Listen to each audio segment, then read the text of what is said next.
ہمارے چینل میں خوش آمدید۔ تو چلیے شروع کرتے ہیں آج کی کہانی۔ تم غلط کر رہی ہو، تمہیں اتنا بڑا خطرہ نہیں مول لینا چاہیے۔ اسے پھر سے تیار ہوتا دیکھ کر اماں نے نفی میں سر ہلایا، جبکہ وہ ان کی باتوں کو نظر انداز کرتے ہوئے اپنے بال سنوارتی رہی۔ تمہیں ان سب سے کیا ملے گا؟ جب وہ کافی دیر کچھ نہ بولی تو اماں کے صبر کا پیمانہ لبریز ہو گیا، تو انہوں نے سوالیہ نظروں سے اس کی طرف دیکھا۔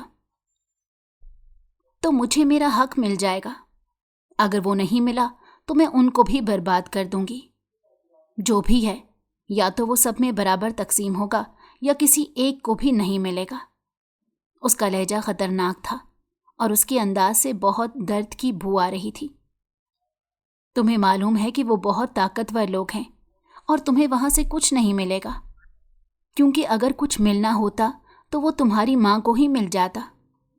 میں نے غلطی کر دی تمہیں سب کچھ بتا کر۔ انہوں نے نفی میں سر ہلاتے ہوئے اسے دیکھا اور اپنی جلد بازی پر بھی غصہ آیا تھا کہ کیوں اسے سب کچھ بتا دیا تھا۔ انسان کو کچھ پانے کے لیے اپنی کمفرٹ زون سے باہر نکلنا ہی پڑتا ہے، اور میں یہی کر رہی ہوں۔ یا تو سب کچھ حاصل کر لوں گی یا سب کچھ گوا ڈالوں گی، لیکن کم از کم مجھے مرتے ہوئے اس چیز کا ملال تو نہیں ہوگا کہ میں نے کوشش نہیں کی۔ جو محرومی کی زندگی میں نے گزاری ہے وہ اپنے باقی بہن بھائیوں کو تو ہرگز نہیں گزارنے دوں گی۔ وہ بہت نڈر انداز میں کہہ رہی تھی، اور کہتے ہوئے اس کی آنکھوں میں بہت سا درد امڈ آیا تھا، جس کو اس نے بڑے سلیقے کے ساتھ چھپا لیا تھا۔ میں نے تو بہت کوشش کی تھی کہ تم لوگوں کو کبھی بھی کسی چیز کی کمی محسوس نہ ہو، مگر ماں نے درد سے نفی میں سر ہلاتے ہوئے اس کو دیکھا تو وہ فوراً ان کے پاس گئی اور ان کی آنکھوں میں دیکھتے ہوئے سر کو دائیں بائیں ہلایا۔ آپ کے وسائل کے لحاظ سے دیکھا جائے اور آپ کی کوششوں کو مد نظر رکھا جائے تو آپ نے ہمیں اتنی بہترین زندگی دی ہے کہ ہم ساری زندگی آپ کا احسان نہیں بھول سکتے۔ لیکن ماں، اس سے بھی زیادہ بہترین زندگی ہمارا مقدر تھی اگر وہ لوگ ناانصافی سے کام نہ لیتے، اور آپ اچھی طرح جانتی ہیں کہ وکالت پڑھنے کے بعد میں سارے قانون جان گئی ہوں۔ آپ کو میری فکر کرنے کی ضرورت نہیں، میں اپنی حفاظت کرنا بہت اچھی طرح جان گئی ہوں۔ بس مجھے دعاؤں کے حصار میں رخصت کیا کریں۔ ان کے دونوں ہاتھوں کو باری باری چومتے ہوئے اس نے ان کو اس بات کا یقین دلایا تھا کہ اسے بہترین زندگی دے کر انہوں نے اس پر بہت بڑا احسان کر دیا تھا۔ میں جا رہی ہوں، آپ فکر مت کریں، کچھ غلط نہیں کروں گی، کیونکہ یہ بات آپ نے ہمیں خود سکھائی ہے کہ جب سیدھی انگلی سے نہ نکلے تو ٹیڑھی انگلی سے نکال لینا چاہیے۔ ان کو تسلی دینے کے بعد وہ گھر سے نکلی اور اس نے پھر اپنا حلیہ بدلنا تھا، کیونکہ اس نے ماں کو وہ حقیقت نہیں بتائی تھی۔ اسے معلوم تھا کہ اس کی ماں کو یہ سب منظور نہیں ہوگا۔ بیگم صاحبہ، یہ لڑکی یہاں نوکری کے لیے آئی ہے، رشیدہ نے طاہرہ خان کے سامنے اسے بٹھاتے کہا، تو انہوں نے ایک سرسری سی نگاہ اس پر ڈالی۔ شکل و صورت کی تو اچھی لگ رہی تھی۔ تمہاری کوئی مجبوری ہے جس کی وجہ سے تم یہ نوکری کرنا چاہتی ہو؟ میرا مطلب ہے کہ تم اس گھر میں نوکر بن کر رہنا چاہتی ہو۔ ایک طاہرانہ نگاہ اس کے سادے سے حلیے پر ڈالنے کے بعد انہوں نے ابرو اچکاتے ہوئے پوچھا، میرے والد کا انتقال میرے بچپن میں ہو گیا تھا۔ میری اماں نے ہم سب کو بہت محنت کے ساتھ پالنے کی کوشش کی، اور اس وجہ سے ہم پڑھائی سے بہت پیچھے رہ گئے۔ بہت ہمت کر کے اس نے جھوٹ بولا تھا، حالانکہ وکالت اس کا پیشہ تھا اور مینیپولیٹ کرنا اس کے لیے کوئی بڑی بات نہیں تھی، لیکن بہت ہمت کر کے اس نے جھوٹ بولا تھا، حالانکہ وکالت اس کا پیشہ تھا۔ لیکن اسے اس وقت یہ لمحہ بہت مشکل لگا تھا، کیونکہ اس وقت وہ دشمنوں کے چنگل میں کھڑی تھی۔ اگر کوئی ذرا سی بھی اس کی سچائی جان جاتا تو سب اس سے نفرت کرنے لگتے، اور شاید اس کے لیے اتنی مشکلات پیدا ہو جاتی جن کا کوئی توڑ نہ ہوتا۔ اس سے چند ایک سوالات پوچھنے کے بعد انہوں نے اسے رکھ لیا تھا، اور آج وہ جس گھر کی مالکن تھی، آج اسی گھر میں نوکرانی بن کے وہ بہت خوش تھی، کیونکہ اسے معلوم تھا چیزیں رفتہ رفتہ اس کے ہاتھ میں آ جائیں گی۔ اسے چند ہی دنوں میں گھر کا نظام سمجھ میں آ گیا تھا۔ سلطان خان کی ایک بیٹی اور 2 بیٹے تھے۔ ایک کا نام زبیر خان اور دوسرے کا نام شمریز خان تھا، اور بیٹی کا نام سمیرہ خان تھا۔ زبیر خان اور شمریز خان کی شادیاں خاندان میں ہی ہوئی تھیں۔ زبیر خان کے 2 بیٹے تھے، آریان خان اور آلیان خان، جبکہ شمریز خان کی ایک بیٹی زرمین خان اور ایک بیٹا طلال خان تھا، چونکہ وہ جدی پشتی پٹھانوں کے خاندان سے تعلق رکھتے تھے، اور اسی وجہ سے ان کے اپنے خاندانی کاروبار بھی بڑی وسعت پر پھیلے ہوئے تھے۔ تینوں لڑکوں نے دادا کے اور والدین کے کاروبار کو آگے بڑھانے کے لیے محنت کی، اور اس میں وہ کامیاب بھی ٹھہرے تھے۔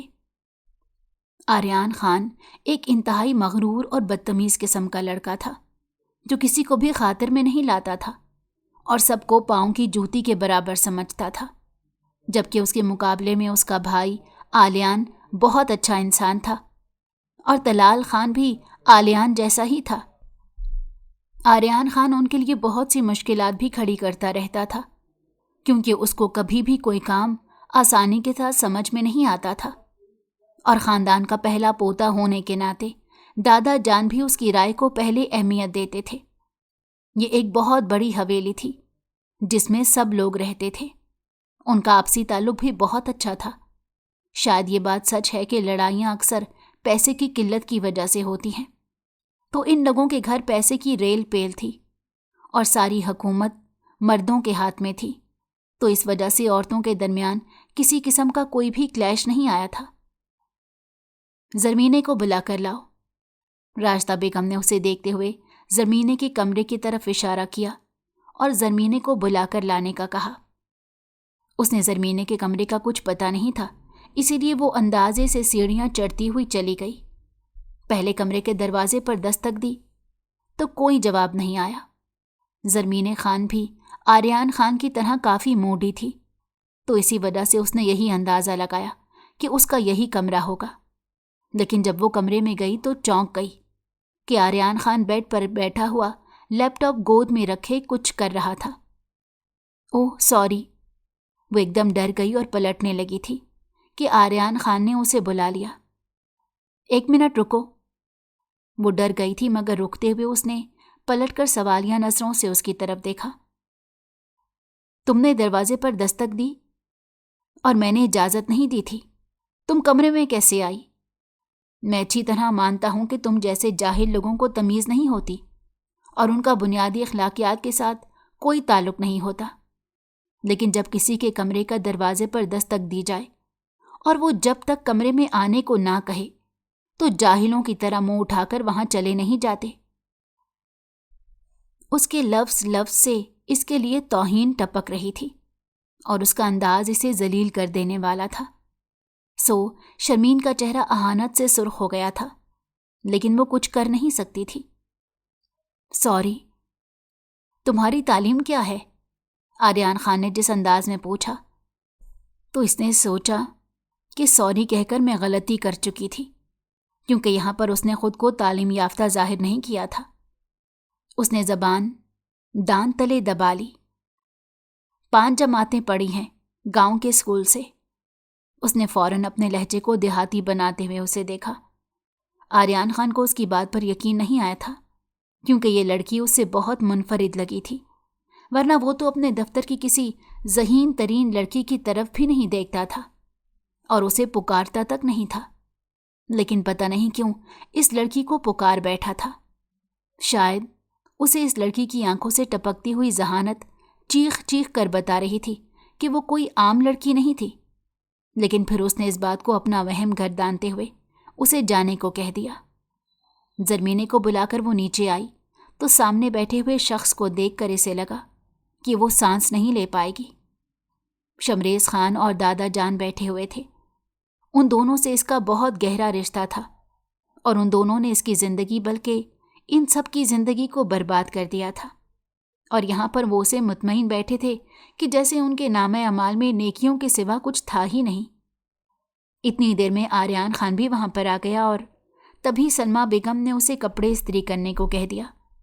تو اب اس کی مجبوری یہ تھی کہ وہ ان کے سامنے بنے چھوٹے سے کمرے میں کپڑے استری کر رہی تھی، اور ان کی آوازیں اس تک آ رہی تھیں۔